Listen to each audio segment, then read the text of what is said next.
All right, so have you ever thought about ditching the whole 9 to 5 thing, Yeah. and being your own boss? Oh, yeah, I think it's something that a lot of people have considered at some point, right? We definitely. all have these little dreams of freedom and creativity and maybe even striking it rich. Hmm. And today, we're going to take a deep dive into a book that really digs into those dreams. Okay. It's called The E-Myth Revisited. Oh, a classic. Yeah. And to help me unpack all the wisdom in this book, Hmm. we have an expert joining us who's worked with tons of businesses and really knows how to apply these ideas. Thanks for having me. So this book, The E-Myth Revisited, it's kind of like a reality check. Yeah, For anyone who's ever thought about, starting a business, absolutely. picture this. You're amazing at something, Yeah. right? Let's say you make the best pies in town. Okay, I like where this is going. You're a total pie master, All right. but you're tired of working for someone else. Mm. So you decide, hey, I'm going to open my own shop. Seems logical, right? Totally seems like the natural next step, Yeah. right? Yeah. But that's actually what the book calls the fatal assumption. Oh, really? Yeah, this idea that if you're great at something like baking pies, Mm-hmm. that automatically means you'll be great at running a business. Like a pie shop.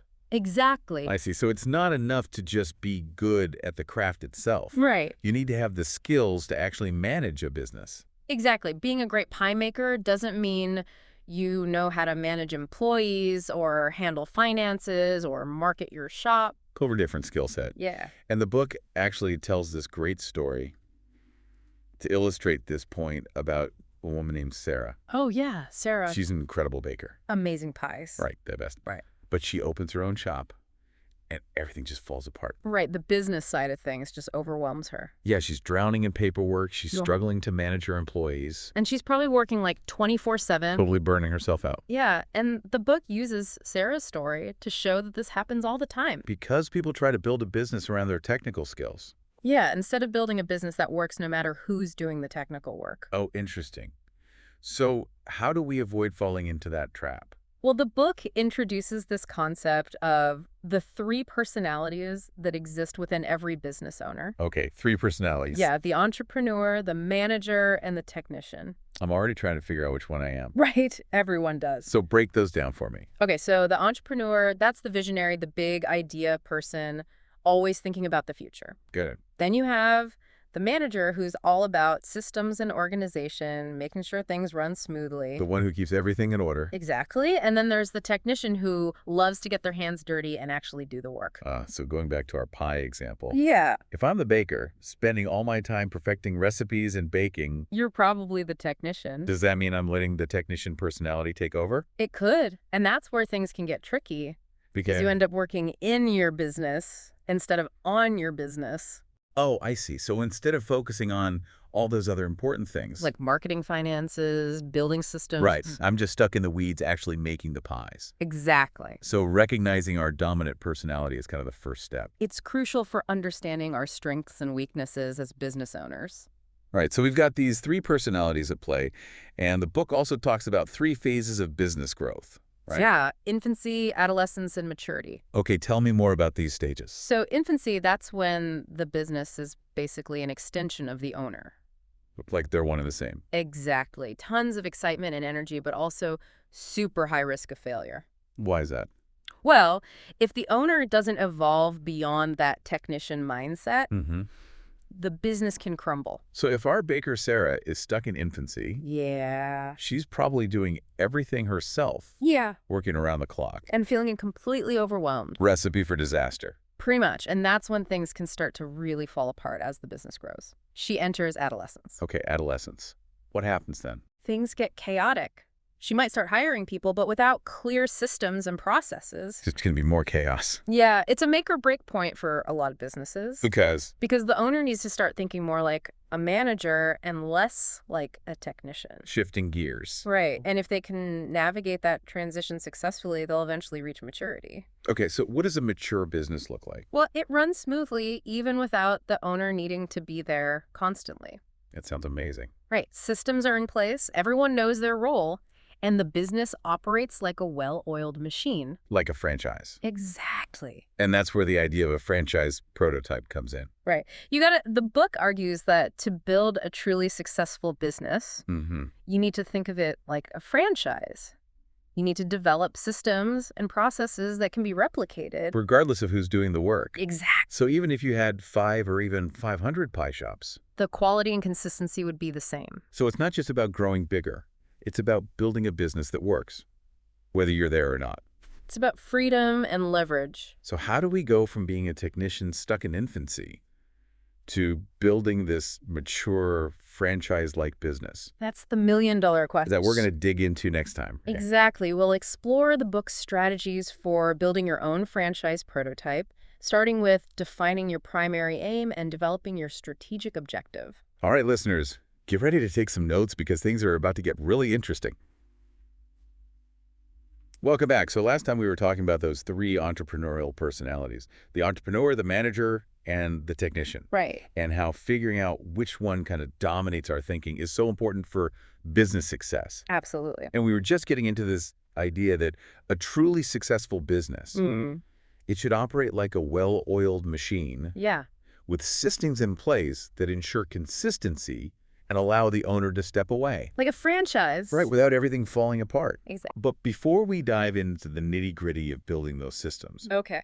the E-Myth Revisited encourages us to take a step back and really define the why behind our business. Why? Like, why are we doing this in the first place? Yeah, that's so important. And the book introduces this concept of the primary aim. Oh, yes, the primary. And it's basically an exercise in imagining the life you truly want to create. The life you want, not just the business you want. Exactly. So it's not just about, making money or even being your own boss. Right. It's about figuring out what kind of life you want your business to support. Exactly, because the business should serve your life, not the other way around. And to help us get there, the book has this thought-provoking exercise, writing your own eulogy. Oh, wow, that's powerful. I know. Right. So, listener, imagine for a second you're at your own funeral. Okay. What do you want people to say about you? What kind of impact did you make on the world? What's your legacy? Exactly. And that vision, those heartfelt words, that's your primary aim. It's the driving force behind everything you do. It's like a compass that keeps you on track. Towards the life you truly desire. Okay, so once we have that primary aim all figured out, the book says we need to develop a strategic objective. Okay, so the strategic objective, that's where the rubber meets the road. Right. It's how we're actually going to make that primary aim a reality. Exactly. It outlines the specific goals for your business. So they support your overall life goals. Precisely. So let's say my primary aim is to make a positive impact on my community by, providing healthy, delicious food. Okay. Great example. My strategic objective might be to open a successful chain of organic cafes. That source ingredients locally. Exactly. That's perfect because your strategic objective, it should be specific and measurable. Like concrete steps. Right, to bring your primary aim to life. This is starting to feel a lot less overwhelming. Yeah. Instead of just blindly jumping into the entrepreneurial deep end, right. I have a compass and a roadmap. Exactly. So we've got the why figured out. The primary aim. But now we need to figure out the how. The how to actually build a business. Right, that can support that primary aim and achieve those strategic objectives. And that's where the book talks about creating a game for your business. A game. Okay, what does that even mean? It's a really interesting concept. Think of it this way. Every business has its own set of rewards and challenges. Like a game. Yeah, and the book argues that you should consciously design those elements. To reflect your values and your vision. Exactly. So it's about creating a work environment that's not only productive, but also aligns with your personal philosophy. Right. So if your primary aim is all about sustainability, for example, your business game might involve rewarding employees for finding ways to reduce waste.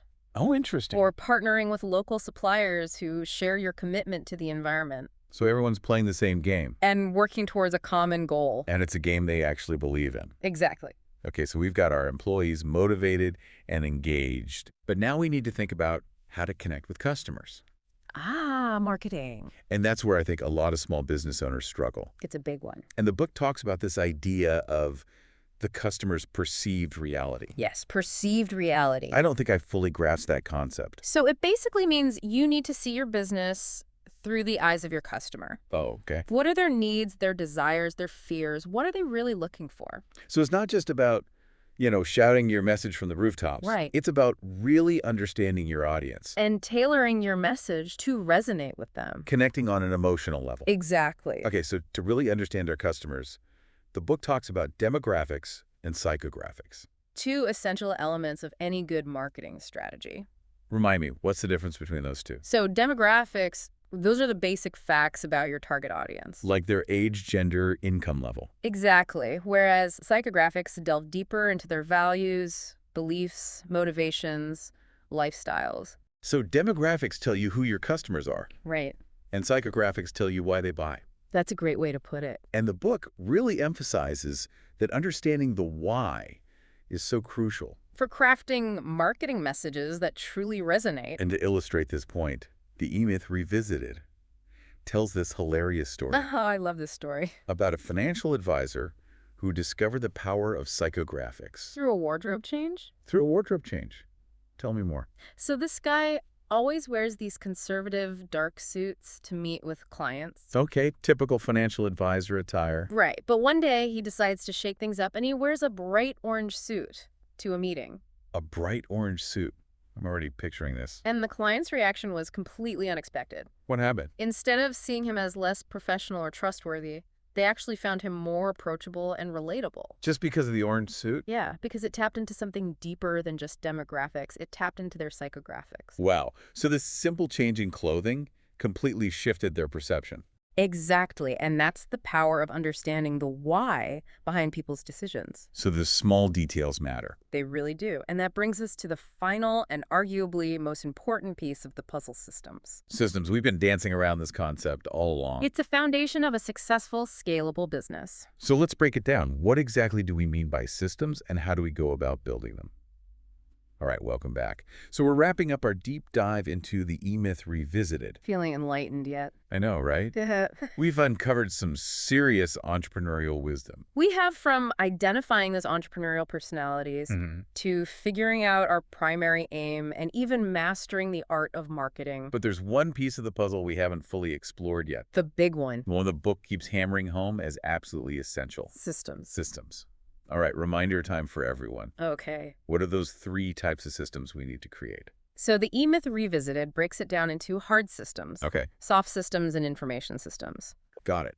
And each one plays a crucial role in creating that well-oiled machine we've been talking about. Absolutely. So hard systems, that's all the tangible stuff, right? The physical infrastructure of your business. Like equipment, store layout, that kind of thing? Right. Think of it as the things you can actually touch and see. And the book gives that great example of a hard system in action. Oh, yeah. With a story about the hotel manager and the Lucite collars. Oh, yeah, those collars. Such a simple solution. So effective. Right. Just by adding those collars to the coffee pots, they solved that recurring problem. And saved the hotel staff a ton of time and effort.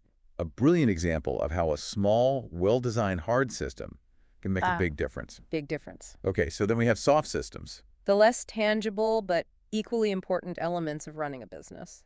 The stuff we can't see, but that keeps everything running smoothly. Exactly. Soft systems are all about communication processes, how-to manuals. Providing the guidelines and structure so everyone's on the same page. Right. Think of them as the rules of the game. And the book uses those meticulous checklists at the hotel to illustrate this. Right. Absolutely. Breaking down each task into specific steps and documenting everything clearly. Creates consistency. Yes, no matter who's doing the job. Like a recipe for success. Exactly. Anyone can follow those checklists and get the desired outcome. And these checklists, they're part of the hotel's overall management system.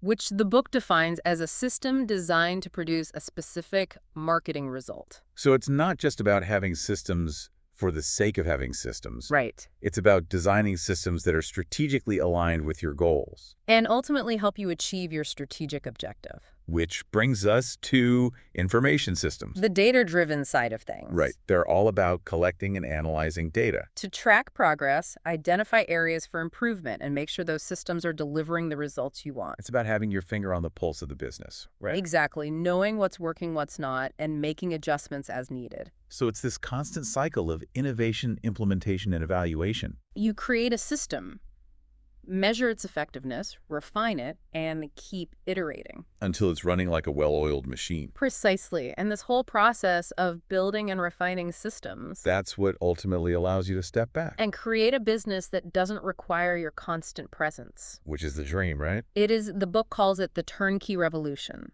Creating a business that operates like a franchise. with systems in place that allow you to walk away without things falling apart. And that freedom and leverage. It's what allows us to focus on the things that truly matter. Our primary aim, our passions, our families. Building a business that supports the life you want to live. Not the other way around. Hmm. So as we wrap up our deep dive into the E-Myth Revisited, Mm-hmm. what are the key takeaways you hope listeners will walk away with? Well, I think the most important takeaway is that building a successful business, Yeah. it's not just about being good at what you do. It's about building a system that can work without you.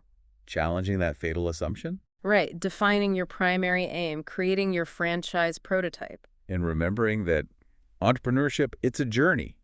Absolutely. It's not a destination. There will be bumps along the road. There will be. But with the right mindset and a commitment to building effective systems. You can create a business that truly thrives. And remember, you don't have to do it alone. There are resources and mentors out there to help you. The E-Myth Revisited. It's a fantastic starting point. But it's just the beginning of your entrepreneurial adventure. So to all the aspiring and current entrepreneurs out there, keep those dreams alive. Keep learning, keep innovating, keep building those systems. And thanks for joining us on this deep dive. We hope you found it insightful and inspiring.